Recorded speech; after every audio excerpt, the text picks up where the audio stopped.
বাংলাদেশ জামায়াত ইসলামের আমির ডক্টর শফিকুর রহমানের হাটে 5টি ব্লক ধরা পড়েছে।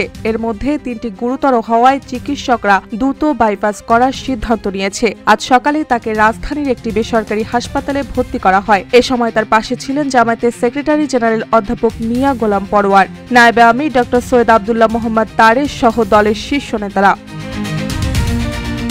গত 19 জুলাই রাজধানীর সোহরাওয়ার্দী উদ্যানে জামায়াতের জাতীয় সমাবেশে বক্তব্য দেওয়ার সময় হঠাৎ অসুস্থ হয়ে পড়েন ডক্টর শফিকুর রহমান। দ্রুত তাকে একটি বেসরকারি হাসপাতালে নেওয়া হয়। প্রাথমিক চিকিৎসায় বড় কোনো জটিলতা ধরা না পড়লেও চিকিৎসকরা ধারণা করেছিলেন তিনি ডিহাইড্রেশনে ভুগছেন।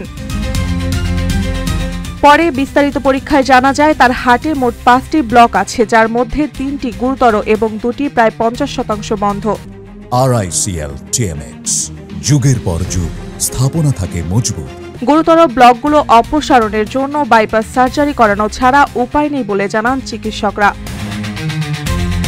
মেডিকেল বোর্ড দেশের বাইরে চিকিৎসা নেওয়ার পরামর্শ দিলেও ডক্টর শফিকুর রহমান দেশের বাইরে না গিয়ে এখানেই চিকিৎসা নেওয়ার সিদ্ধান্ত নেন। তার ভাষায় দেশের চিকিৎসকদের প্রতি সাধারণ মানুষের আস্থা ফেরাতে এই সিদ্ধান্ত নিয়েছে বলে জানান তিনি।